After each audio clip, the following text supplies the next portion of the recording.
الشكر علينا ما دعا لله داع فرسول الله جاء وعلى الناس أفاء نوره كالبدر باء وسنى البدر التماع طلع البدر علينا আসসালামু আলাইকুম ওয়া রাহমাতুল্লাহি ওয়া বারাকাতুহু নাহমাদুহু ওয়া নুসাল্লি আলা রাসূলিল কারীম। সুপ্রিয় দর্শকবৃন্দ, আপনারা মুসাফির সচিত্র প্রতিবেদন অনুষ্ঠানের প্রথম সিডি আপনারা দেখেছেন।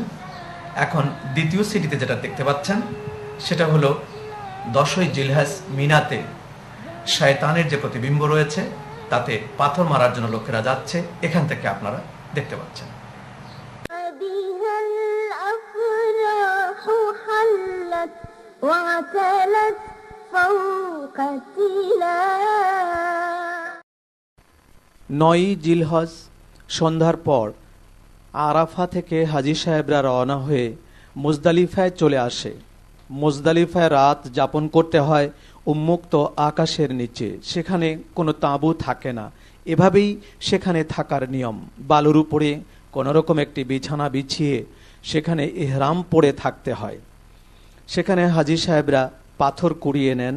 মিনায় জামারাতে পাথর মারার জন্য পাথর সংগ্রহ করে ব্যাগের মধ্যে গুনে গুনে নিয়ে নেন। প্রথম দিন 7টি পাথর, তারপরে 3 শয়তানকে 21টি পাথর, তারপরের দিন 3 শয়তানকে 21টি পাথর। এর চেয়ে কিছু পাথর বেশি নেওয়া ভালো যদি হারিয়ে যায়। পাথর যদি মিনাতে গিয়ে খুঁজে না পাওয়া যায়, মুজদালিফা থেকে সংগ্রহ করা পাথর মিনাতে পাওয়া না গেলে ব্যতিব্যস্ত হওয়ার কোনো কারণ নেই, মিনা থেকে পাথর নিয়েও মারা যায়। নিজেদের জামাতের একই সঙ্গে থাকা দরকার, নিজেদের পতাকার আশেপাশেই বিছানা করে থাকা দরকার। সেখানে টয়লেটের সংখ্যা খুব কম, ভেবে চিন্তে খাওয়া দাওয়া করা দরকার। ভোর হয়ে গেলে লোকেরা এভাবেই অপেক্ষা করে, কেউ বাসে যায়, কেউ পায়ে হেঁটে যায়। 1.5 থেকে 2 কিলোমিটার রাস্তা, পায়ে হেঁটে যাওয়াই ভালো। বাসে গেলে পায়ে হেঁটে যাওয়ার অনেক গুণ বেশি সময় লাগে। লোকেরা সকালবেলা মুজদালিফা থেকে মিনার দিকে নিজ নিজ তাঁবুতে চলে যাচ্ছে। কালো নেই, সাদা নেই, উঁচু নেই, নিচু নেই, দেশি নেই, বিদেশি নেই, সকলেরই একটি পরিচয়, তা হলো আমি আল্লাহর ঘর জিয়ারত করতে এসেছি, আমি হজ করতে এসেছি। সবাই লাব্বাইক আল্লাহুম্মা লাব্বাইক, লাব্বাইক লা শারীকা লাক লাব্বাইক, ইন্নাল হামদা ওয়ান নি'মাতা লাক ওয়াল মুলক লা শারীকা লাক। এই স্লোগানে মুখরিত করে তুলছে আকাশ বাতাস। প্রত্যেকেই নিজেদের পরিচয় বহন করছে, প্রত্যেকেই নিজেদের পতাকার তলে জমায়েত হয়ে নিজেরা দলবদ্ধ হয়ে তারা এগুচ্ছে। এভাবেই নিয়ম। বিচ্ছিন্নভাবে পথ চলা ঠিক নয়, হারিয়ে যাওয়ার সম্ভাবনা বেশি। দূর থেকে আপনারা দেখতে পাচ্ছেন এটাই হচ্ছে মিনা। মিনার সীমানায় প্রবেশ করছে হাজী সাহেবরা।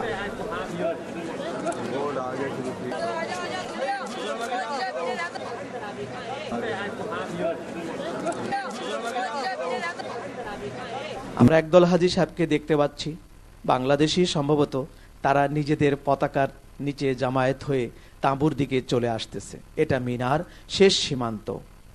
অসুস্থ হলে ভয় পাবার কারণ নেই, সেখানে নির্ধারিত অ্যাম্বুলেন্স রয়েছে, খবর পাওয়ার সঙ্গে সঙ্গেই হসপিটালাইজড করবে।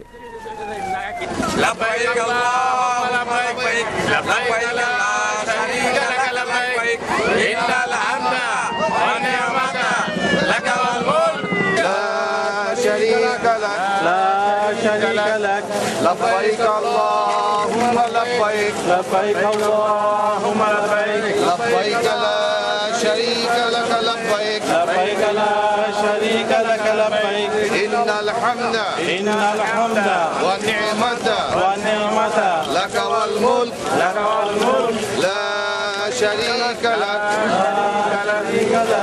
لبيك اللهم لبيك لبيك اللهم لبيك لبيك اللهم لبيك لبيك لا شريك لك لبيك لبيك لا شريك لك لبيك إن الحمد إن الحمد والنعمة والنعمة لك والملك لك والملك لا شريك لك لا شريك لك لبيك اللهم لبيك لبيك اللهم لبيك لبيك لا شريك لك لبيك لبيك لا شريك لك لبيك إن الحمد এতক্ষণ শুনলেন লাব্বাইক আল্লাহুম্মা লাব্বাইক স্লোগান। আল্লাহ আমি হাজির হয়েছি, আমি হাজির হয়েছি, তোমার কোনো শরিক নেই, সকল নেয়ামত তোমার, সকল প্রশংসা তোমার। البدر علينا من ثنيات الوداع জিলহজ মাসের ৯ তারিখ দিবাগত রাতে মাগরিবের নামাজ না পড়ে হাজী সাহেবরা আরাফার ময়দান থেকে সন্ধ্যার পর রওনা করে ৯ তারিখ মাগরিবের নামাজ অর্থাৎ সন্ধ্যার পর রওনা করে মুজদালিফায় চলে আসে। মুজদালিফায় রাত যাপন করে মুজদালিফা রাত থাকার পরে ভোরবেলা রওনা হয় পাথর মারার জন্য মিনাতে।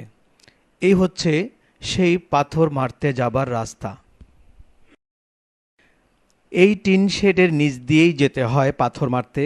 এটা খুব বড় একটা রাস্তা, রাস্তার উপর যাতে রোদ বৃষ্টিতে হাজী সাহেবদের কষ্ট না হয় সেজন্য এখানে একটা শেড দেওয়া হয়েছে টিন দিয়ে। অবশ্য যেসব হাজী সাহেবরা আশেপাশের থেকে হজ করতে যান তারা এই টিন শেডের নিচেই বিছানা করে থাকেন। টিন শেডের নিচ দিয়ে হাজী সাহেবরা লাব্বাইক পড়তে পড়তে পাথর মারার জন্য যাচ্ছে। যেখানে পাথর মারতে হয় সরাসরি সেই জায়গাটি আমরা যদিও দেখাতে পারলাম না, তবে সেই অবস্থাটি বড় ভয়ঙ্কর মনে রাখতে হবে। অসংখ্য লোকের চাপ, স্যান্ডেল পায়ে দিয়ে অথবা ঢিলা কাপড় চোপড় পরে ঘড়ি অলংকার ইত্যাদি নিয়ে ছাতি নিয়ে সেখানে কখনো যেতে নেই। সেখানে খুব টাইট ফিট পোশাক পরে সূর্য প্রথম দিন যত সকালে মারা যায় ততই ভালো, দ্বিতীয় দিন সূর্য হেলে যাওয়ার একটু পর অর্থাৎ 11:15টায় মারলেও চলে। পাথরের ডান দিক দিয়ে যেতে হবে। এখন অবশ্য পাথর লম্বালম্বি করা হয়েছে, তখন একটি গোল পিলার ছিল, এখন আর গোল পিলার নেই, এখন সেটা লম্বা একটা দেয়ালের মতো করে দেওয়া হয়েছে যাতে হাজী সাহেবরা খুব সুবিধাজনক অবস্থায় পাথর মারতে পারে। তারপরেও সেখানে ভিড়ে কখনো নিচে পড়ে গেলে জীবননাশের আশঙ্কা থাকে, কখনো যেন মাথা নিচু করে নিচে পড়ে না যাই আমরা, সেদিকে খেয়াল রাখতে হবে। টিন শেড শেষ হলে পড়ে কিছুটা ময়দান দিয়েও হেঁটে যেতে হয় পাথর মারার জায়গায়। হাজী সাহেবরা লক্ষ লক্ষ হাজী সাহেবরা দলবদ্ধভাবে লাব্বাইক পড়তে পড়তে পাথর মারার জন্য অগ্রসর হচ্ছে। এই সেই জামারাত, এটাকে বলা হয় জামারাত। 10 তারিখ সকালবেলা পাথর মারতে যাচ্ছে। চাঁদের 10 তারিখ সকালবেলা পাথর মারতে হয় একটি শয়তানকে, অর্থাৎ 3টি শয়তানের একটি, সবচেয়ে বড় শয়তান যেটা, সেটাকেই পাথর মারতে হয় প্রথম দিন। আর আজকে সেই পাথর মারার জন্যই লোকেরা যাচ্ছে। পাথর মারা শেষ হয়ে গেলে কোরবানির পরে লোকেরা মাথার চুল কাটে। আর যারা ইফরাত করছে তাদের জন্য কোরবানির প্রয়োজন হয় না, পাথর মারার পরেই চুল কেটে ফেলতে পারে, কেউ বা চুল মুন্ডাতে পারে। পাথর মারার যে জায়গাটি সর্বশেষ পাথরটির পাশেই চুল কাটার জায়গা রয়েছে, সেখানে সরকারিভাবে ব্যবস্থা করে দেওয়া হয়েছে। আপনারা দেখতে পাচ্ছেন লাল বাতিগুলো জ্বলছে, তার নিচেই একটি করে আসন আছে। ওইসব আসনে যারা সেখানে সুযোগ পেয়েছে চুল কাটার সরকারিভাবে অনুমতি নিয়ে, তারা সেখানে বসে চুল কাটছে। আর যারা ইফরাত করছেন তারা সেখানে সাথে সাথেই চুল কেটে ফেলছেন, অথবা যাদের কোরবানি হয়ে গেছে তারা সেখানে চুল কাটার জন্য যাচ্ছে। সেটা কিন্তু 3 শয়তানের পাশেই, অর্থাৎ তৃতীয় শয়তানকে জামারাতে সোগরাকে পাথর মারা শেষ হলেই তার পাশেই চুল কাটার জায়গা। অনেকে চুল কেটে ছোট করছে, অনেকে জীবনে একবার হজ করে তো তাই মাথা মুন্ডিয়ে ফেলছে। মাথা মুন্ডানোই কিন্তু ভালো। তারপরে চুল কেটেও ছোট করা যায়, সেটাকে কসর বলে। হুজুর বলেছেন হাল্লেকু আও কাসসিরু, তোমরা হলক করো, নেড়া করো, অথবা চুল কেটে ছোট করো। এই সেই চুল কাটার জায়গা, লোকেরা চুল কাটছে। وجب الشكر علينا ما دعا لله داع জিলহাজের 10 তারিখ এক শয়তানকে পাথর মারার পর থেকে নিয়ে জিলহাজের 12 তারিখ সন্ধ্যা পর্যন্ত কোরবানি করা যেতে পারে। প্রথম দিন কোরবানি করতে অসুবিধে হলে দ্বিতীয় দিন অথবা তৃতীয় দিন। আমরা যাচ্ছি কোরবানি অর্থাৎ মাসলাখের দিকে, যেখানে কোরবানি করা হয়, ছাগল, দুম্বা, মেষ, উট ইত্যাদি খরিদ করা হয়, সেই হাটের দিকে আমরা যাচ্ছি। এগুলো হচ্ছে উটের হাট। এই ক্ষেত্তাগুলোর ভেতরেই উট থাকে, মালিক মাঝখানে উঁচু জায়গায় বসা থাকে, এখান থেকে উট কিনে নিতে হয়। একটি উট 2000 থেকে 3000 রিয়াল পর্যন্ত। উটের হাটে, মেষ, ছাগের হাটে যাবার জন্য যেসব রাস্তা রয়েছে, কোরবানির দিন অত্যন্ত ভিড় হয়, যানজট হয় বলে আমরা মেঠো রাস্তা দিয়েই যাচ্ছিলাম, সেখানে অবশ্য যানজট কম। হাটের ভেতরে, এটা হচ্ছে ছাগলের হাট, এরকম কাঁটাতারের বেড়ার ভিতরে ছাগলগুলো রাখা হয়। বিভিন্ন দেশ থেকে আড়তদাররা কিনে এনে এই ক্ষেত্তার ভিতরে রেখে দেয়। আমরা যারা কোরবানি করি তারা সেখানে গিয়ে ছাগলগুলো চয়েস করি এবং একটা সংকেত দেই, ছাগলের গায়ে একটি চিহ্ন দিয়ে দেই। কোরবানির দিন সেগুলো আমাদেরকে ট্রাক দিয়ে নিয়ে কোরবানির মাসবাহা যে জায়গাটা, সেখানে দিয়ে দেয়। সেখানে নিজেরাও কোরবানি করতে পারি, বা কোরবানি করার জন্য সরকারি লোক নিয়োগ দেওয়া রয়েছে, তারাও কোরবানি করতে পারে। এগুলো কোরবানির অপেক্ষায় ছাগলের হাট এই ক্ষেত্তার ভিতরে, এগুলোকে দেখাশোনা করার জন্য সেখানে লোক রাখা আছে। আমাদের বাঙালিদেরকেও সেখানে দেখা যাচ্ছে। এটা হচ্ছে উটের ক্ষেত্তা, উট এখানে রয়েছে, উটের মালিকরাও রয়েছে এখানে। কোরবানি করে ফিরে যাবার সময় এই রাস্তাটিও ব্যবহার করা যায়, এটা যদিও পাকা রাস্তা। তাছাড়াও আরও কয়েকটি রাস্তা আছে হেরেম শরীফ অথবা মিনায় ফিরে যাবার জন্য, কয়েকটি রাস্তাই রয়েছে, সেগুলোর যে কোনো একটি দিয়ে যাওয়া যেতে পারে। কোরবানির নির্দিষ্ট হাট ছাড়াও নির্দিষ্ট জায়গার বাইরেও সেদিন, যেদিন কোরবানির দিন, ভিড় হবার কারণে বিভিন্ন পাহাড়ের নিচে, ময়দানে, বিভিন্ন জায়গায় উট, ছাগল, দুম্বা বিক্রি করা হয়। সেখানে লোকেরা নামাজের ওয়াক্ত হলে সেখানেই নামাজ পড়ে নেয় জামাতে। তেমনি একটি হাট হচ্ছে এটা, যেটা দেখা যাচ্ছে পাহাড়ের নিচে। এটা অবশ্য হাটের, সরকারি হাটের ভিতরে নয়। আমরা যাচ্ছি উটের হাটের পাশে দিয়েই আমরা যাচ্ছি, পাশে উটগুলো দাঁড়িয়ে আছে। সেখান থেকে ইচ্ছে মতো হাজী সাহেবরা উট দরদাম করে কিনে নিতে পারে। তবে উটের চাইতে ছাগল কোরবানি দিলে খরচ তুলনামূলক কম। একটি ছাগল 250 রিয়াল থেকে 400 রিয়ালের মধ্যে পাওয়া যায়। একজনের জন্য একটি ছাগলই হচ্ছে ওয়াজিব। আমরা এবার আপনাদেরকে দেখাচ্ছি উট কোরবানির দৃশ্য। এভাবেই উট কোরবানি করা হয়, শুইয়ে গলায় ছুরি দেওয়া হয় না, বরং দাঁড়ানো অবস্থায় একটু আদর করলে মাথা উঁচু করে দেয়। ওই সুযোগে তার বুকের মধ্যে ছোট্ট একটি ধারালো চাকু আছে, তা দিয়ে তার বুকে একটু কেটে দেওয়া হয়। রক্ত ঝরতে থাকে, কোনো ছুটোছুটি নাই, দৌড়াদৌড়ি নাই, সেখানেই উটটি বসে পড়ে জীবন দিয়ে দেয়। আসলে উট হচ্ছে সবচেয়ে বাহায়া, লজ্জা শরমওয়ালা এবং নম্রভদ্র একটি জানোয়ার, যে মানুষের কথাও বোঝে। এভাবেই আমরা সেদিন দেখলাম উটগুলোকে জবাই করতে। তারপরেও অবশ্য গলা কেটে দেয় জবাই করার মতো করে, কিন্তু প্রথমে নহর করা হয় বুকে। একদল হাজী সাহেব এই উটগুলো কিনে এখানে জবাই করছিলেন। লাল কাপড় পরিধান করা যে লোকগুলো দেখতে পাচ্ছেন, এরাই হলো হুকুমতের পক্ষ থেকে, অর্থাৎ সরকারিভাবে নিয়োগপ্রাপ্ত জবাই করার জন্য এদেরকে নিয়োগ দেয়া হয়েছে। এটা হলো ছাগল জবাই করার জায়গা। এটার গেটের মধ্যে ছাগলগুলো ট্রাক দিয়ে এনে দেয়, আর এর ভিতরে ঢুকায় দিলে এরা জবাই করে সেখানে মেশিনের সাহায্যে এর চামড়া ফেলে দিয়ে এগুলোকে প্যাকেট করে লোহিত সাগরে নিয়ে যাওয়া হয়। লোহিত সাগরে স্টিমারে করে বিশ্বের বিভিন্ন দেশে সেগুলোকে পাঠানো হয়। আমরা তেমনি দেখতে পাচ্ছি ছাগল জবেহ করার এবং চামড়া ছাড়ানোর দৃশ্য আমরা দেখতে পাচ্ছি। মাসবাহা বেশ কয়েকটি রয়েছে, তার মধ্যে এটি হচ্ছে একটি। আমাদের ছাগলগুলো জবাই করা হচ্ছে, সরকারি নিয়োগপ্রাপ্ত লোকেরাও জবাই করছে, আমাদের হাজী সাহেবরা নিজেরাও জবাই করছে সুযোগ পেয়ে। একজন হাজী সাহেব বেশ কয়েকটিও জবাই করতে পারে, তার নিজেরটাও করতে পারে।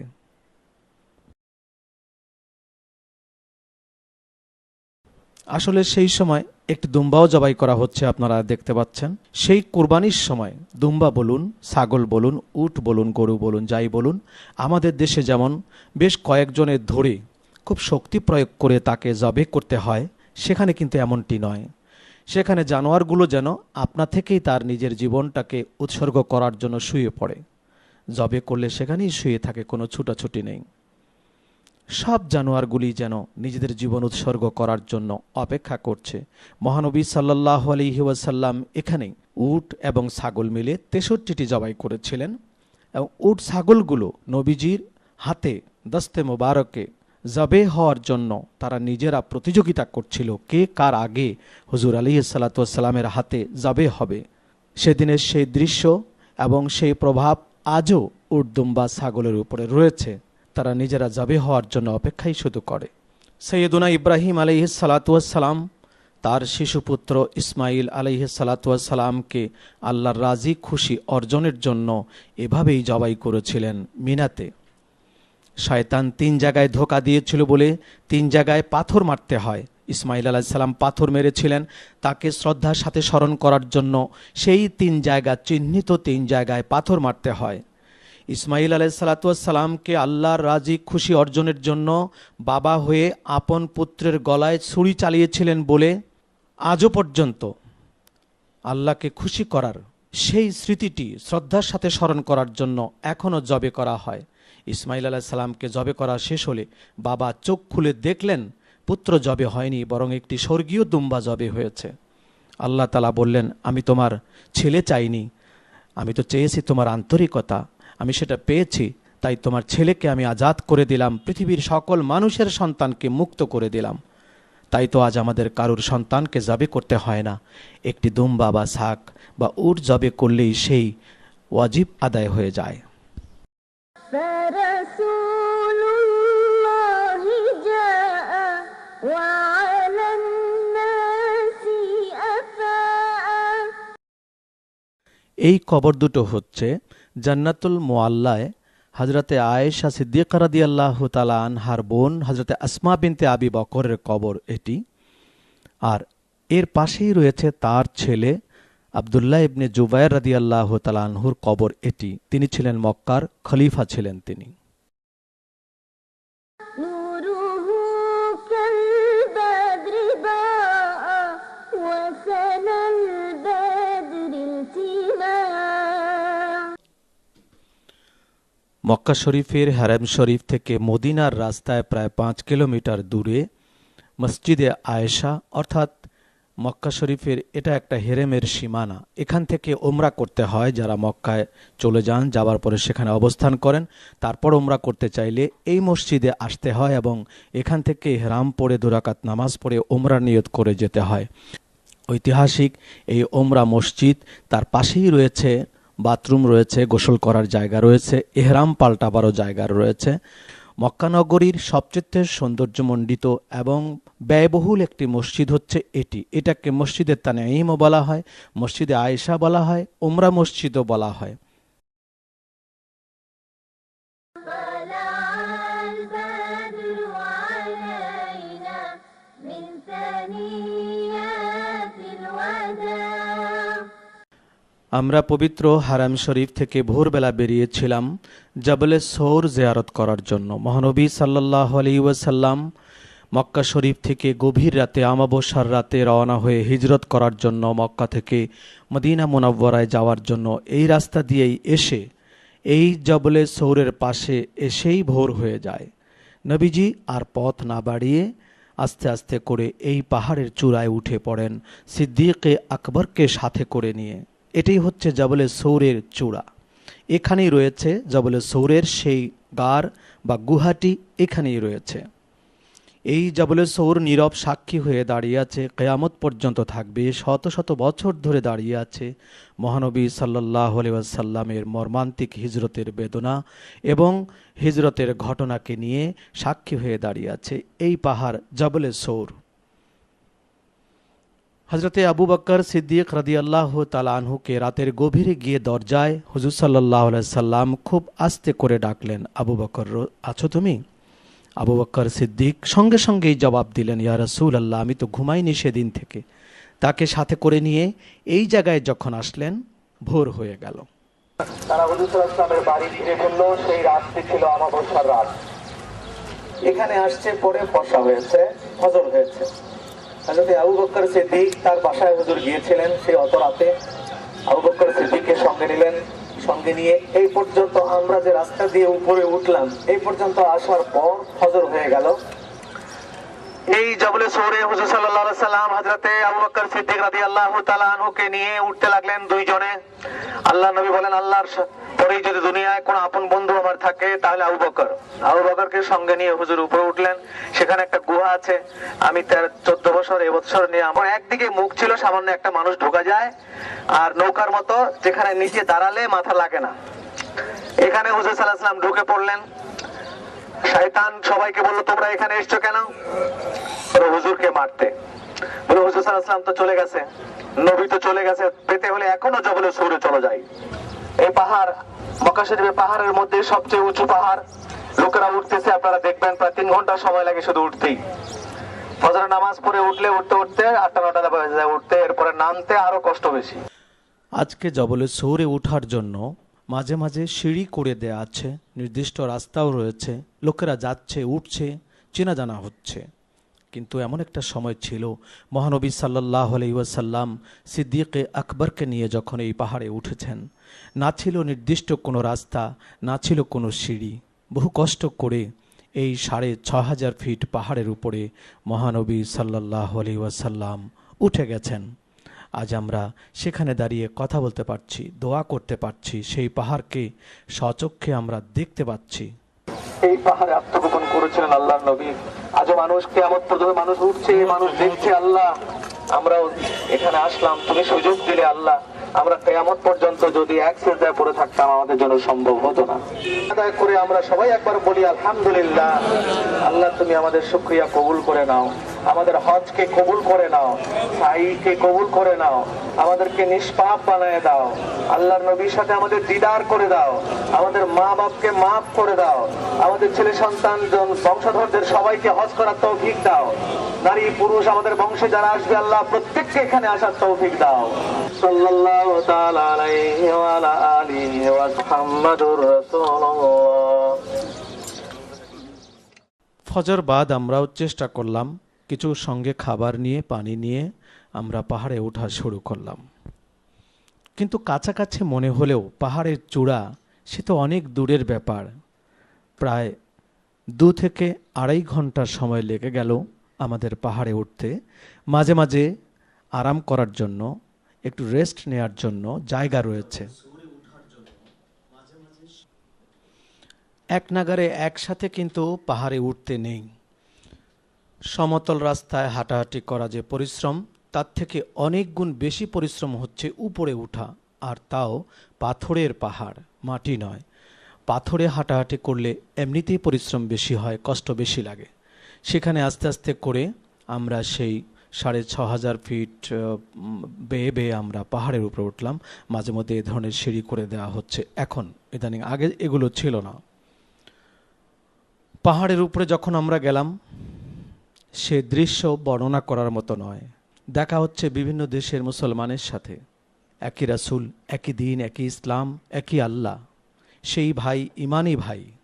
পাহাড় থেকে নিচে দিকে তাকালে এমনটাই দেখা যায়। শুধু দর্শক মণ্ডলী, আমরা বাদ ফজর রওনা হয়ে এখন প্রায় আঞ্চলিক সময় 8:15 আমরা জবলে সৌরের চূড়ায় এসে পৌঁছলাম। জবলে সৌরের চূড়ায় জমিন থেকে এসে পৌঁছা, এটা কত কষ্টের ব্যাপার তা ভাষায় প্রকাশের নয়। চলুন আমরা জবলে সৌর সম্বন্ধে বাকি অংশ দেখি। এই কবুতরগুলো দেখতে পাচ্ছেন, আমরাও তখন গিয়ে দেখি এই কবুতরগুলো এভাবেই সেখানে একত্রে বসে আনন্দ করছে। এরাই সেই কবুতর। আল্লাহ পাক কবুতরকে হুকুম করেছিলেন, আমার নবী আমার দোস্তের গুহার সামনে গিয়ে তোমরা বাসা বাঁধো, ডিম পাড়ো, যাতে করে ওরা বোঝে যে গুহার মুখে যদি কবুতর বাসা বাঁধে সেখানে একটা মানুষ কি করে ঢুকতে পারে। এটাই হচ্ছে গুহার মুখের দরজা। আজ তো গুহার মুখটা বড় দেখা যাচ্ছে, এটা ওরকম ছিল না। এখন এটাকে মডিফাই করা হয়েছে, সিঁড়ি করে দেওয়া হয়েছে। তখন এটা ছোট্ট একটি মুখ ছিল যেটা দিয়ে একটি মানুষ কোনো রকম ঢোকা যায়। তারপরেই এই গুহার মুখে মাকড়সার জাল হলো। তার প্রথমে কবুতরের বাসা হলো, কবুতর ডিম পাড়তে বসলো এবং বাসার উপর দিয়ে মাকড়সার জাল হলো, যাতে করে বোঝা না যায় একজন মানুষ এর ভিতরে কি করে ঢুকতে পারে। এসব কবুতরের বাসা ভেঙে যেত, কবুতর উড়ে যেত, কিন্তু সব কিছুই আছে, তারপরে একটা মানুষ কি করে ঢুকতে পারে? শয়তান যতই বলুক কেউ তার কথা আর বিশ্বাস করলো না। এভাবেই আল্লাহ পাক তার নবীকে হেফাজত করেছেন। গুহার ভিতরে বসে একদল মানুষ আল্লাহর জিকির করছেন, দোয়া করছেন। আমরা গিয়ে দেখলাম, তাতে শরীক হলাম।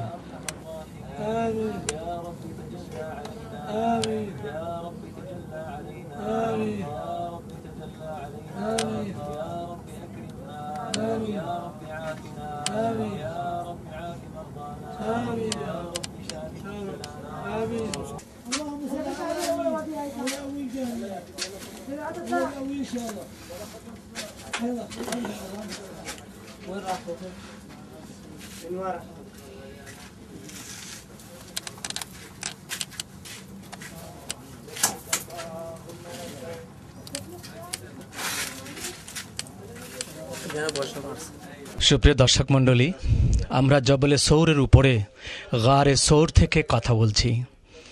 আজকে যেভাবে আমাকে এখানে বসে থাকতে দেখছেন আপনারা, এরকম কিন্তু হুজুর সাল্লাল্লাহু আলাইহি সাল্লামের সময় ছিল না।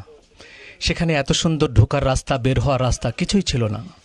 আজকে এখানে নামাজ পড়ার জন্য জায়নামাজ বিছিয়ে রাখা হয়েছে, এমনটিও ছিল না। তখন শুধু ঢোকার জন্য একটি ছোট্ট গর্ত আর বের হওয়ার জন্য একটি ছোট, এমনটিই ছিল। যেটা দিয়ে রসুল পাক সাল্লাল্লাহু আলাইহি সাল্লাম ঢুকেছেন সেটা আপনারা দেখেছেন।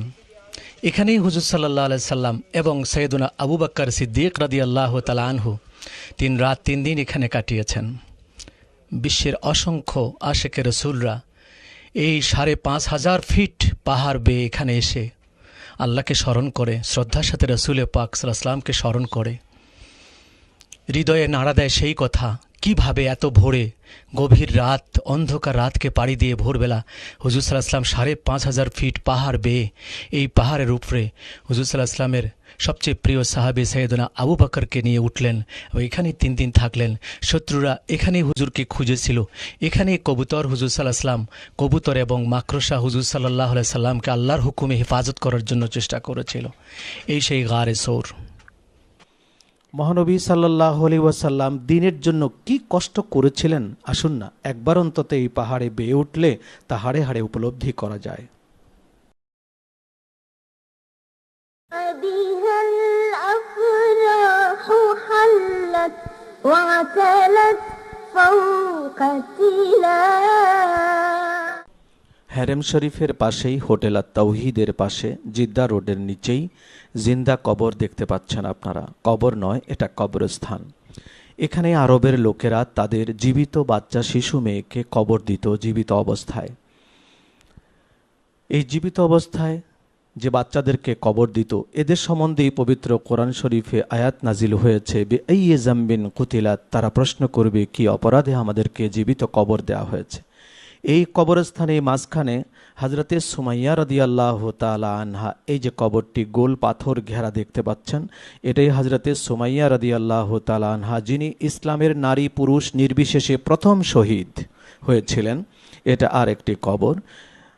আবু জেহেল নিজে হাতে যাকে শহীদ করেছিল, সেই সৌভাগ্যবতী রমণী হযরতে সুমাইয়া রাদিয়াল্লাহু তাআলা আনহার কবর এই কবরস্থানে রয়েছে। এটাই তার কবর। এর আশেপাশেই হচ্ছে ওই শিশুদের কবর যাদেরকে জীবন্ত কবর দেওয়া হয়েছে। তৎকালীন আইয়ামে জাহেলিয়াতের নির্দয় নির্মম আরবরা তারা নিজেদের মেয়ে হলে পরে অপছন্দ করত বলে জীবিত কবর দিত। এটাই সেই জিন্দা কবর।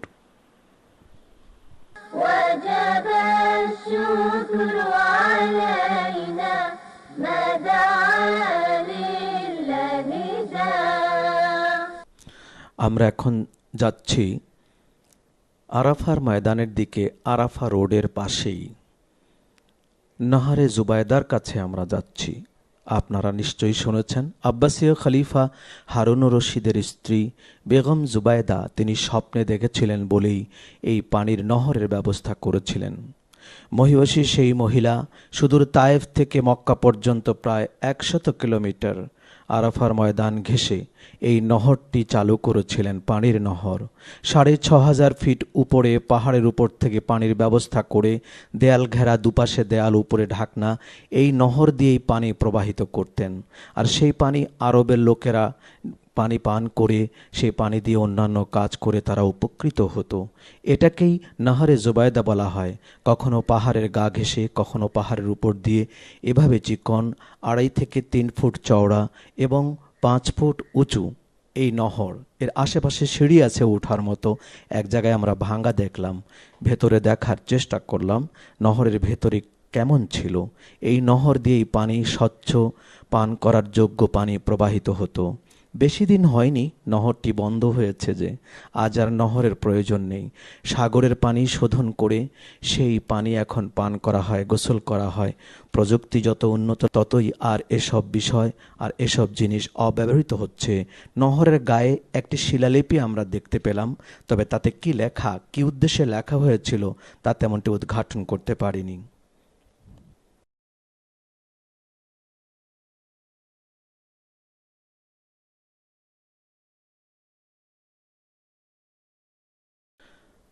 আব্বাসীয় খলিফার বেগম জুবায়দা বিরাট এক সওয়াবের কাজ করেছিলেন সেই জামানায়। আজ থেকে শত শত বছর আগের কথা। নীরব সাক্ষী হয়ে দাঁড়িয়ে আছে বেগম জুবায়দার জনকল্যাণমূলক কাজের। আমরাও তো পারি মানুষের কল্যাণের জন্য অত বড় কিছু করতে না পারলে সামান্য হলেও কিছু করে গেলে যা মানুষ হাজার হাজার বছর ধরে স্মরণ করবে, এই নহরে জুবায়দার মতো। نشر الإسلام دينا زاد في الناس اليقينا। মদিনা মুনাওয়ারা থেকে আমরা জিদ্দা এয়ারপোর্টের দিকে যাচ্ছি রাতের বেলা। মদিনা মুনাওয়ারা থেকে জিদ্দা এবং মক্কা পর্যন্ত যে রাস্তাটুকু, 100 ফিট রাস্তা, ডাবল রাস্তা, মাঝখানে আরও প্রায় 30 ফুটের মতো রয়েছে স্পেস। এই বিশাল রাস্তা দিয়ে আমরা এগিয়ে চলছি জেদ্দা এয়ারপোর্টের দিকে রাতের বেলা। মদিনা থেকে মক্কা পর্যন্ত রাস্তার মাঝামাঝি কিছু রেস্টুরেন্ট রয়েছে, আরামের জায়গাও তাতে রয়েছে। আমরা এই রেস্টুরেন্টেই থেমে যাই। হাজী সাহেবরা যাবার সময় এখানে গাড়ি থামানো হয়। খাওয়া দাওয়ার যেমন সুব্যবস্থা রয়েছে, টয়লেট রয়েছে, মসজিদে নামাজ পড়ারও তেমন সুব্যবস্থা রয়েছে। তবে আমাদের দেশের মতো চেয়ার টেবিলে এমন খাবার ব্যবস্থা খুব কম সেখানে। কার্পেট রয়েছে সেখানে, আরাম করার মতো তাকিয়া রয়েছে। তেমন একটি রেস্টুরেন্ট আমরা দেখলাম। فاستجابوا مسلمين فزمن لله طاع। মদিনা মুনাওয়ারায় মসজিদে নববীর দক্ষিণ পশ্চিম কোণে মসজিদে আলী আমরা দেখতে পাচ্ছি, মসজিদের মতো মিনারওয়ালা। এখানেই ছিল আলিউল মুরতদা রাদিয়াল্লাহু তাআলা আনহুর বাড়ি। البدر علينا من ثنيات الوداع। মসজিদে আলীর পাশাপাশি যেটা দেখতে পাচ্ছেন এটা হলো মসজিদে গামামা।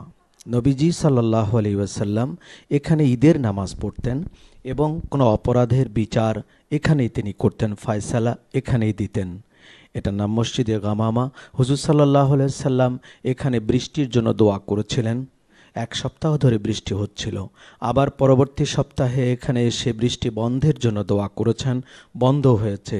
তাই এই মসজিদের নাম হয়েছে মসজিদে গামামা। আজও পর্যন্ত বিশ্বের বহু মানুষ, নবী প্রেমিক বহু মানুষ এই মসজিদে গিয়ে নফল নামাজ পড়ে, দোয়া করে, আল্লাহর রহমতের কামনা করে তারা। وجب الشكر علينا ما دعا لله داع। মসজিদে গামামা এবং মসজিদে আলীর মাঝামাঝি সৈয়দনা আবু বকর সিদ্দিক রাদিয়াল্লাহু তাআলা আনহুর বাড়ি ছিল এটা। এখান থেকেই তিনি খেলাফতি করেছেন। চমৎকার বিষয় হলো তার বাড়ির দরওয়াজাটি হুজুর সাল্লাল্লাহু আলাইহি ওয়াসাল্লামের রওজা শরীফের দিকে করা আছে।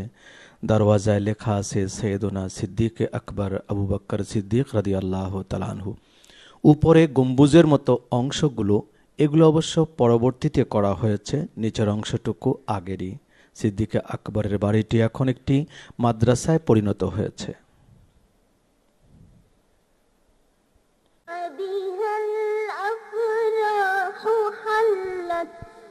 ارتلت فوق التلال মসজিদে গামামার পাশে মসজিদে নববীর পশ্চিম দক্ষিণ কোণায় মিনারওয়ালা এবং একটি গম্বুজওয়ালা যে মসজিদের মতো দেখতে পাচ্ছেন, এটাই হলো মসজিদে ওমর অর্থাৎ ওমর আবনুল খাত্তাব রাদিয়াল্লাহু তাআলা আনহুর বাসভবন। এখান থেকেই অর্ধ পৃথিবী শাসন করেছিলেন ফারুক আজম ওমর আবনুল খাত্তাব রাদিয়াল্লাহু তাআলা আনহু। নিচের অংশটুকু আগেরই রয়েছে, উপরের গম্বুজ এবং মিনার পরে বানানো হয়েছে। নেম প্লেটে আপনারা দেখতে পাচ্ছেন মসজিদে ওমর আবনুল খাত্তাব রাদিয়াল্লাহু তাআলা আনহু। এখানেই বিশ্বের বড় বড় নেতৃবৃন্দ এবং রাষ্ট্রপতিরা এসে খাজনা দিয়ে যেতেন, ট্যাক্স দিয়ে যেতেন।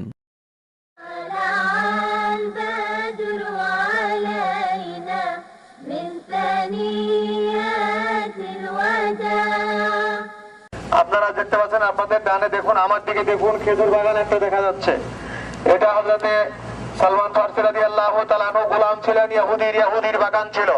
সালমান ফারসি মুসলমান হলে পরে বললেন, আমাকে একটু আজাদ করে দিন, আমি মহানবী সাল্লাল্লাহু আলাইহি সাল্লামের খেদমতে থাকবো। ইহুদি বলল, তোমাকে আজাদ করতে পারি, তবে এখানে তুমি খেজুর লাগাবে, ময়দানে খেজুরের গাছ হবে এবং খেজুর পাকবে, তারপরে তোমাকে আজাদ করতে পারি। এই শর্ত মোহাম্মদ রাসূলুল্লাহ সাল্লাল্লাহু আলাইহি ওয়াসাল্লাম শুনলেন এবং তিনি নিজে এসে ইহুদির কাছ থেকে খেজুরের দানা নিলেন। হযরতে সালমান ফারসি এবং হযরতে আলী এই দুইজনকে ডাকলেন, বললেন, হযরতে সালমান ফারসিকে বললেন তুমি শুধু পানি দিবে, আলীকে বললেন তুমি গর্ত খুঁড়বে। আর মহানবী সাল্লাল্লাহু আলাইহি ওয়াসাল্লাম নিজে হাত দিয়ে খেজুরের দানা রোপণ করতে লাগলেন।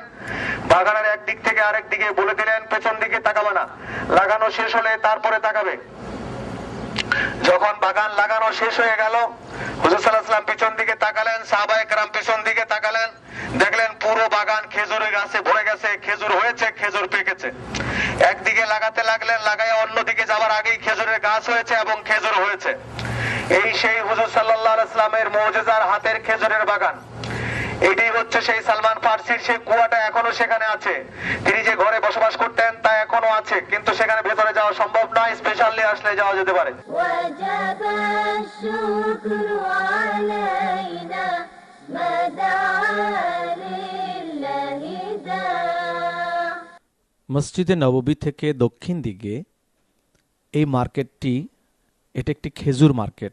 হযরত ওসমান জি নৌরাইন রাদিয়াল্লাহু তাআলা আনহুর মার্কেট ছিল এটা।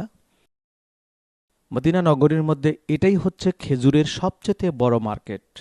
হাজী সাহেবদের উচিত মদিনা শরীফে গিয়েই খেজুর না কিনে ফেলা। দেশের জন্য তাবাররুক হিসেবে খেজুর আনতে হয়, কিন্তু গিয়েই নয়।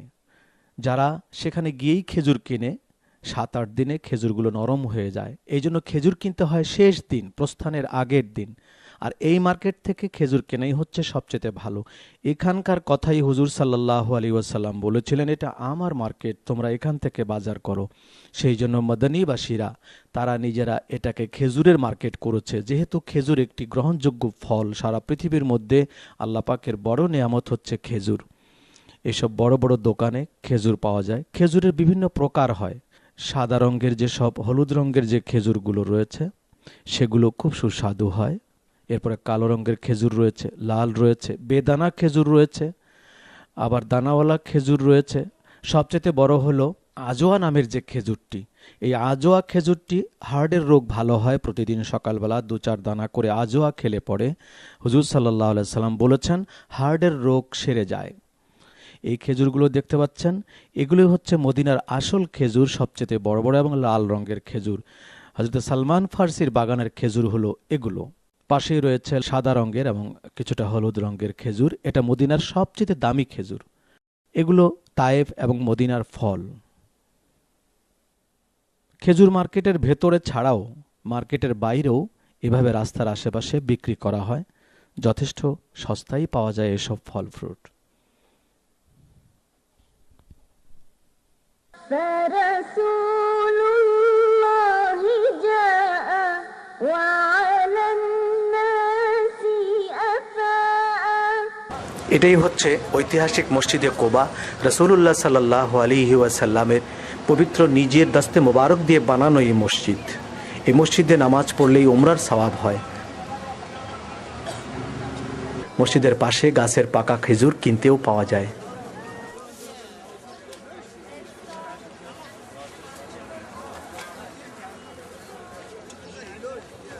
এখানে লোকেরা এসে পাকা খেজুর কিনেও নেয়। এই পাকা খেজুরের কথাই আল্লাহ পাক কোরআন শরীফে মারিয়াম আলাইহিস সালাতু ওয়াস সালামকে বলেছিলেন, نوره كالبدر ضاء وسنا البدر التماع। সুপ্রিয় দর্শকবৃন্দ, আমরা মক্কা শরীফ হারাম শরীফে ঢুকতেছি। আমরা মক্কা নগরীতে, জিদ্দা থেকে মক্কা নগরীর দিকে আমরা যাচ্ছি গিয়ে। আমরা আজকে আপনাদেরকে এখন যে জায়গাটা দেখাচ্ছি, হারাম শরীফের আশেপাশের মধ্যে এই জায়গাটাকে গাজা বলা হয়। দুদিকে স্বর্ণের মার্কেট, ভেতর দিয়ে রাস্তা, উপরে টিন শেড রয়েছে। এটা হারাম শরীফের পাশে হাজিদের যাতায়াতের একটি রাস্তা এবং এসব এলাকাতেই হাজি সাহেবরা থাকেন। হারাম শরীফের আশেপাশে যেসব বাড়িঘরগুলোতে হাজি সাহেবরা থাকেন, আমরা সেসব বাড়িঘরগুলোর মধ্যে অন্তত একটি দেখে আসি। মসজিদে ফাহাদের পাশে আমরা এই বাড়িটিতে গেলাম হাজি সাহেবদের খোঁজ খবর নেওয়ার জন্য। এখানে আরেকটি কথা উল্লেখযোগ্য যে স্টিকারটি দরজার পাশে বাঁ পাশে দেখতে পাচ্ছেন, যে মুআল্লিমের আন্ডারে হাজি সাহেবরা হজ করেন, সেই মুআল্লিমের নাম্বারের স্টিকার থাকে প্রতিটি বাড়িতে, এইভাবে লাগানো থাকে। এবং ঘরগুলির ভেতরে প্রতিটি রুমের নাম্বার দিয়ে নিলে মনে হয় ভালো হয়। তেমনি এ বাড়িটিতেও আমরা প্রতিটি রুমের নাম্বার দেখতে পাচ্ছি, যাতে হাজি সাহেবদেরকে রুম সেভাবেই বরাদ্দ দেয়া যেতে পারে।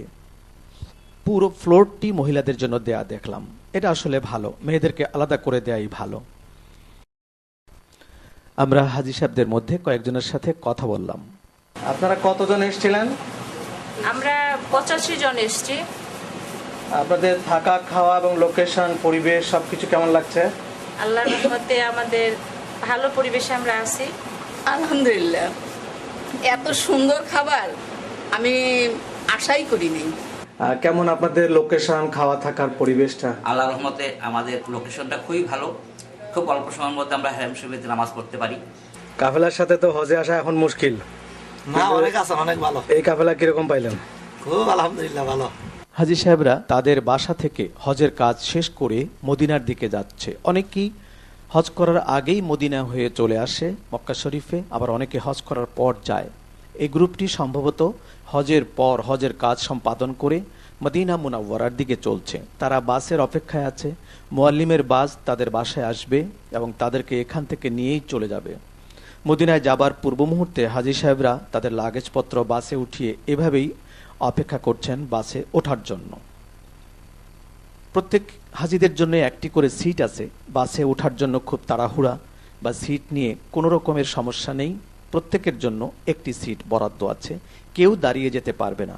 একজন লোকও দাঁড়িয়ে গেলে বাস চলবে না।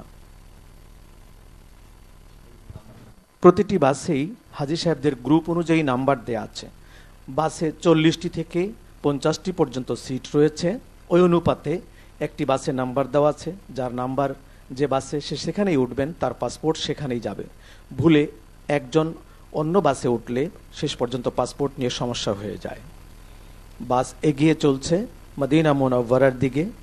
মক্কা শরীফের ভেতরে হারেম শরীফের পাশে দিয়েই মওলুদুন নবী সাল্লাল্লাহু আলাইহি ওয়াসাল্লামের পাশে দিয়ে বাসটি যাচ্ছে। হারেম শরীফ থেকে মদিনা মুনাওয়ারা যাওয়ার বেশ কয়েকটি রাস্তা আছে, তার মধ্যে এটাও একটি রাস্তা। এটাই হচ্ছে মওলুদুন নবী সাল্লাল্লাহু আলাইহি সাল্লাম, হুজুর সাল্লাল্লাহু আলাইহি সাল্লামের পবিত্র বেলাদত শরীফের জায়গা এটাই। এটার পাশে দিয়েও যাওয়া যায়। যাবার পথে হাজি সাহেবরা দূর থেকে হারেম শরীফ দেখছে এবং বিদায়ের বেদনা নিয়ে মদিনা মুনাওয়ারার দিকে এগোচ্ছে। বাসের ভিতরে হাজি সাহেবরা এভাবেই বসে আছেন, বাস চলছে। মক্কা শরীফ থেকে মদিনা যাবার পথে পাহাড়ের টানেলের ভেতর দিয়ে যেতে হয় এক জায়গায়। টানেলটা পার হয়ে মদিনার হাইওয়েতে উঠতে হয়। আমরা সেই টানেল পাড়ি দিয়ে মদিনার বড় রাস্তায় উঠে পড়ছি। বাস এগিয়ে চলছে। হাজি সাহেবরা তাদের মক্কা নগরী ছেড়ে যাবার বেদনায় ছটফট করছে। জীবনে কেউ একবারই আসতে পারবে, হয়তো আর পারবে কি না। একদিকে মক্কা শরীফ ছেড়ে যাবার বেদনায়, আর অন্যদিকে মদিনা মুনাওয়ারায় হুজুর সাল্লাল্লাহু আলাইহি সাল্লামের দিদার এবং তার রওজা শরীফের জিয়ারতের আনন্দ। এই দুইয়ের মাঝামাঝি হাজি সাহেবদের যাত্রা, তাদের ভ্রমণ। বিশাল প্রশস্ত রাস্তা দিয়ে এগিয়ে চলছে বাস। এরকম দুটো রাস্তার মাঝখানে আবার অনেক জায়গায় স্পেস রয়েছে, তারপরে দুটো রাস্তা রয়েছে। এটাই হচ্ছে মদিনা মুনাওয়ারা রাস্তা। মাঝে মধ্যে ওভার ব্রিজ রয়েছে, ডানে বামে যাবার জন্য রাস্তাও রয়েছে। মদিনা মুনব্বরায় যেতে মক্কা শরীফ থেকে খুব কম হলেও 6 ঘন্টা সময় লাগে। তার মধ্যে একবার যাত্রা বিরতি খুবই প্রয়োজন। তাই এমন যাত্রা বিরতির অনেক জায়গা আছে। এটা একটা রেস্টুরেন্ট, আপনারা দেখতে পাচ্ছেন। এখানে খাবার জায়গা, নামাজের জায়গা আছে, ভেতরে চেয়ার টেবিলে বসেও খাবার জায়গা আছে, যেমন তেমন কার্পেট বিছানো রয়েছে, আরামের জন্য বালিশ দেওয়া আছে, সেখানে বসেও খাওয়া দাওয়া করা যেতে পারে, হাজত সেরে নেওয়া যেতে পারে। নামাজের জন্য মসজিদ রয়েছে পাশে, নামাজও পড়ে নেওয়া যেতে পারে। 1 ঘন্টা পর আবার নিজের বাসের নাম্বার মনে রেখে, যদি পতাকা থাকে ঝুলানো, পতাকা দেখে নিজ নিজ আসন গ্রহণ করে মদিনা চলে যেতে হয়।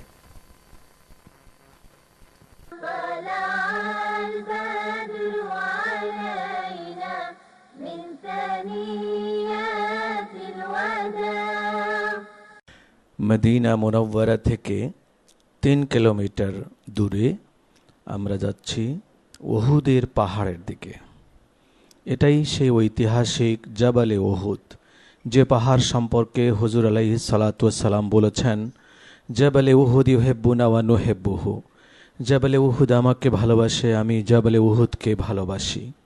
যেই জাবালে উহুদে হুজুর সাল্লাল্লাহু আলাইহি ওয়াসাল্লামের মুক্তার মতো 2টো দাঁত শহীদ হয়েছে, বহু সাহাবা একরামের রক্ত ঝরেছে, 70 জন সাহাবা একরামকে জীবন দিতে হয়েছে, নির্মম পরিহাস হয়েছিল সেই উহুদের ময়দানে, আহত হয়েছিলেন অনেক সাহাবী।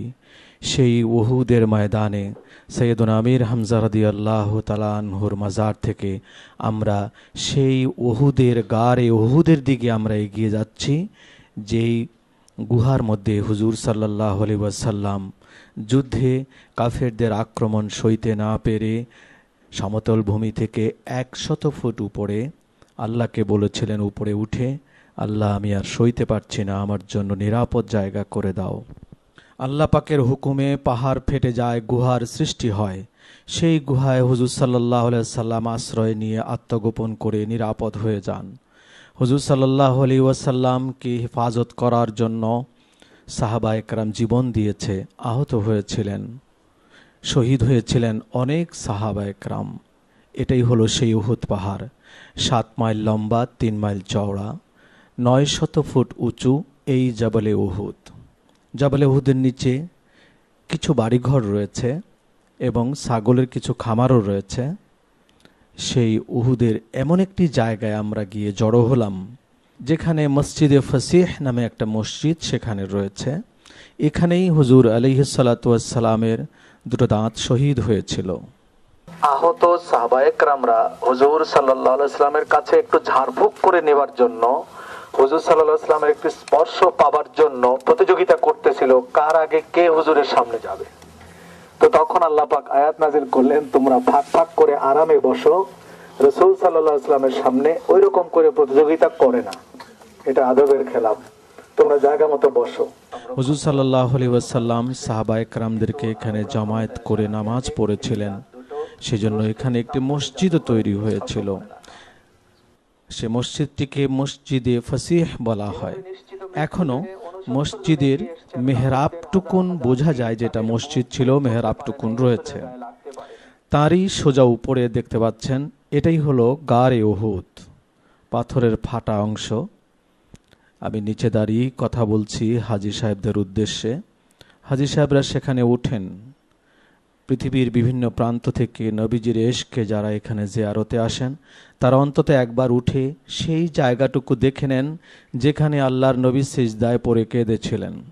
যদিও সেখানে যাওয়া মানা, তবুও প্রেম তো আর বাদ মানে না। নবীজির প্রেমে যারা আসক্ত তারাই সেখানে যান। সেখান থেকে হুজুর সাল্লাল্লাহু আলাইহি ওয়াসাল্লামকে রক্তাক্ত অবস্থায় উদ্ধার করা হয়েছিল। সাহাবায়ে কেরাম সেখান থেকে নিচের দিকে পাহাড়ের উপরে 69 জন সাহাবীর শাহাদাতপ্রাপ্ত দেহ পড়ে আছে। আল্লাহর নবী দেখে আফসোস করে শুধু এতটুকু বললেন, কি করে জাতির হিদায়াত নসিব হবে যারা তাদের নবীকে চিনল না। সেই থেকে নিয়ে নিচের দিকে পাহাড় লাল হয়ে আছে, গোটা পাহাড় কালো, কিন্তু এই জায়গাটুকু লালচে। দরুস আমিন কিতাবওয়ালা লিখেছেন, কিয়ামত পর্যন্ত এই জায়গাটুকু লাল থাকবে। সাহাবায়ে কেরাম, শুহাদায়ে কেরামের রক্ত চিহ্নিত হয়ে থাকবে এই জায়গাটুকু। হজুর সাল্লাল্লাহু আলাইহি ওয়াসাল্লাম সেখান থেকে নেমে পাহাড়ের ভেতরে গেলেন। সাহাবায়ে কেরাম পানির আবেদন করলে আল্লাহর নবী পাথরে হাত রেখে বললেন, হে পাথর, আল্লাহর ওয়াস্তে আমাকে পানি দাও। সেখান থেকে পানি বেরিয়েছিল, সেই পানি দিয়ে সাহাবায়ে কেরাম পান করেছেন এবং জীব জানোয়ারকে পান করিয়েছেন। সেই জন্য সেটাকে মুয়া শিফা বলা হতো, কিন্তু এখন আর তা নাই। মাত্র এক যুগ আগে সেটাকে ভেঙে একাকার করে দেওয়া হয়েছে। সেটা হযরত সৈয়দনা আমির হামজার মাজার শরীফ থেকে আরও একটু উত্তরে যেতে হয়, কমপক্ষে আধা কিলোমিটারের মতো হেঁটে যেতে হয় এই গুহাটায়। এই গুহাটাতেই হুজুর সাল্লাল্লাহু আলাইহি ওয়াসাল্লাম ঢুকেছিলেন। ঢুকে বাঁ দিকে একটা জায়নামাজের মতো জায়গা রয়েছে, এখানে একজন মানুষ বসা যায়। এই জবলে উহুদের উপর থেকেই কাফেররা হুজুর সাল্লাল্লাহু আলাইহি ওয়াসাল্লামকে পাথর গড়িয়ে দিয়ে শহীদ করতে চেয়েছিল, কিন্তু হুজুর সাল্লাল্লাহু আলাইহি ওয়াসাল্লামের সচেতন উটনি এই পাথরটাতেই পা লাগিয়ে দিয়েছিলেন, যাতে পাথর আল্লাহর নবীর গায়ে না পড়ে।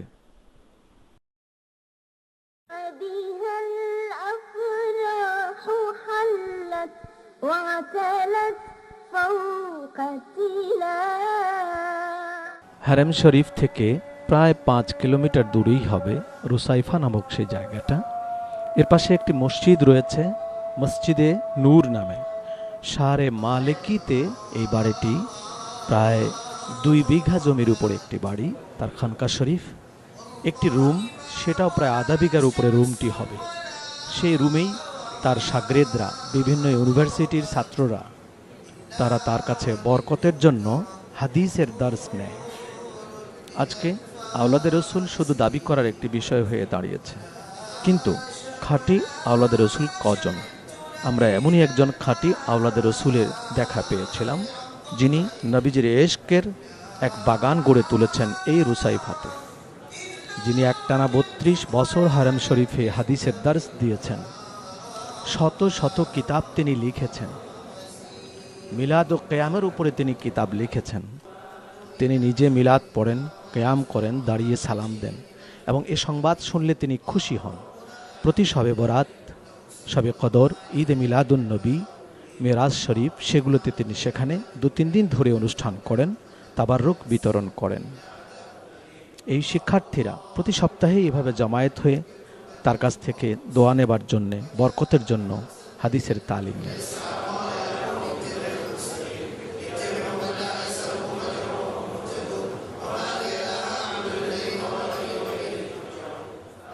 তাছাড়াও দেশ বিদেশ থেকে নেত্রী পর্যায়ের বহু লোক তার কাছ থেকে দোয়া নেওয়ার জন্য এসে থাকে। আমরাও গিয়ে ইন্দোনেশিয়ার ধর্মমন্ত্রীকে পেয়েছিলাম। প্রায়ই নাকি এ ধরনের বিভিন্ন দেশের গেস্ট সেখানে আসে তার কাছে দোয়া নেওয়ার জন্য। আমাদের বাংলাদেশের কথা শুনে তিনি খুব খুশি হয়েছেন, আমাদেরকে মারহাবা জানিয়েছেন। আমরা নবীজির শানে মিলাদ ও কিয়াম করি বলে তিনি খুব খুশি হয়ে আমাদেরকে খুশি প্রকাশ করলেন।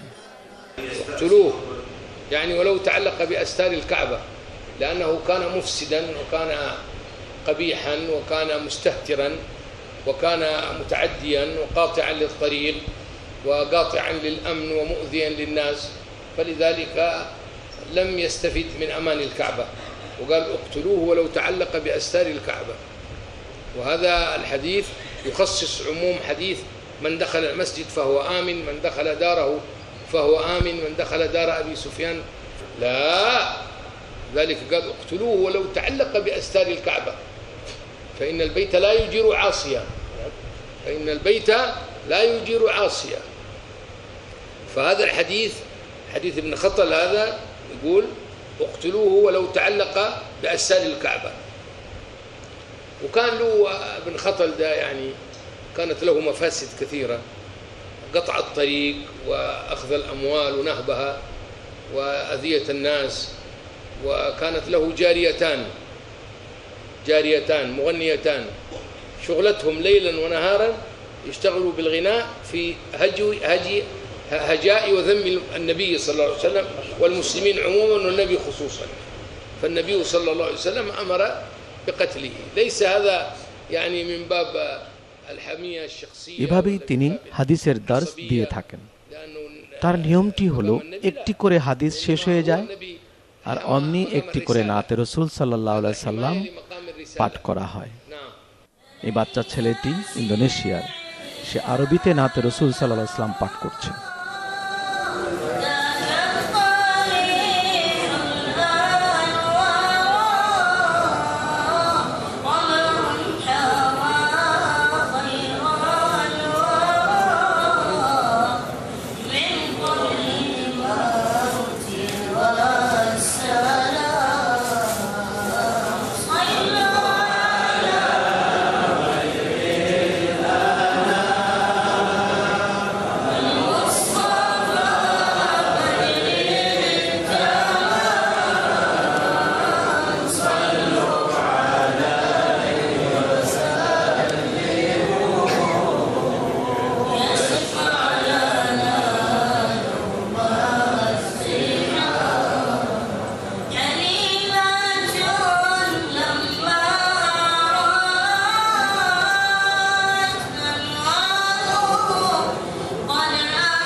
يعني كيف نحب الرسول وكيف كان يحب صحابة رسول الله صلى الله عليه وسلم.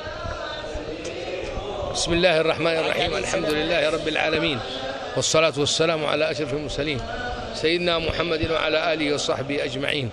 أما بعد فإننا نرحب بالأخ الكريم الذي هو مندوب تلفزيون بنغلاديش، ونفرح به ونرحب به، وإن شاء الله تعالى يكون زيارتهم للحرمين الشريفين فيها فائدة كبيرة وعظيمة، ونهني إخواننا في بنغلاديش جميعا بقرب قدوم شهر رمضان المبارك، وإن شاء الله تعالى ربنا يجعله شهرا مباركا ميمونا، ويوفقنا وإياهم لصالح الأعمال، وأن يوفقنا وإياهم للعبادة في رمضان على الوجه الذي به عنا يرضى سبحانه وتعالى. وإننا نسأل الله سبحانه وتعالى أن يوفقنا وإياهم لمحبة رسول الله صلى الله عليه وسلم، لأن المحبة هي الأصل، كما قال الله تعالى: قل إن كنتم تحبون الله فاتبعوني. فالأصل هو المحبة، وهي القضية المفروضة التي كانت عليها المحاورة والمجادلة والتحدي. قل إن كنتم تحبون الله فاتبعوني. فالاتباع هو دليل وعلامة على صحة وقوة المحبة. إذا كانت المحبة قوية وعظيمة وثابتة وأصيلة فإنه يكون من ثمراتها حسن الاتباع، ويكون من ثمراتها القيام بما ينبغي أن يكون مما هو واجب على المسلم. فالأصل هو المحبة، ونبينا صلى الله عليه وسلم كان يحب أصحابه الكرام محبة عظيمة، وكان يحرص على إيصال الخير إليهم ويشفق ويرأف بهم ويرحمهم. كتب السيرة النبوية مملوءة بذكر الشواهد على هذا الباب وعلى هذه المسألة. الله يفتح علينا وعليكم فتوح العارفين، يفقهنا وإياكم في الدين، وجعلنا وإياكم من العلماء العاملين ومن ورث السيد الأولين والآخرين، وصلى الله وسلم على سيدنا ومولانا محمد وعلى তার গোটা খানকা জুড়ে এক বেহেশতি আমেজ বিরাজ করছিল। অমন সুন্দর পরিবেশ, অমন জান্নাতি পরিবেশ, অমন জ্ঞানের পরিবেশ পৃথিবীতে খুব কম জায়গা দেখা যায়। আল্লামা শেখ আহলবী আল মালিকি আল হুসাইনি রহমতুল্লাহ আলাই, আল্লাহ যেন তার সাথে আমাদের হাসর করে, এ আশা আমাদের থাকা উচিত।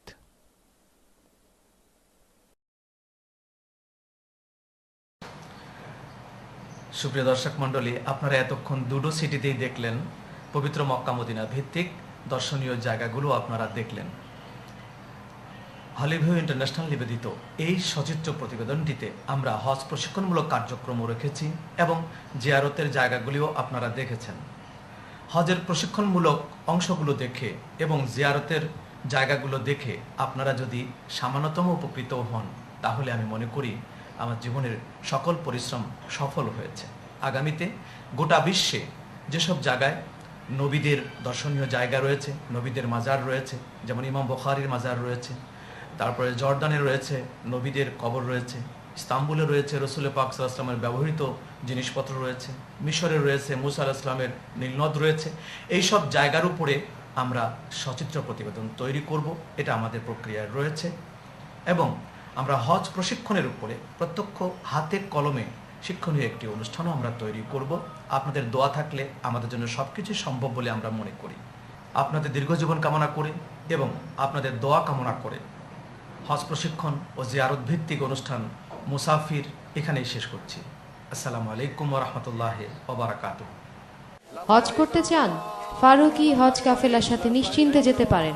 আমাদের নিজস্ব হজ প্যাকেজে সরকারি অনুমোদনপ্রাপ্ত ট্রাভেল এজেন্সির মাধ্যমে মক্কা ও মদিনা শরীফের অত্যন্ত কাছে এয়ার কন্ডিশন বাড়ি ও গাড়ির ব্যবস্থা এবং দেশীয় রুচিসম্মত খাবার পরিবেশন করা হয়।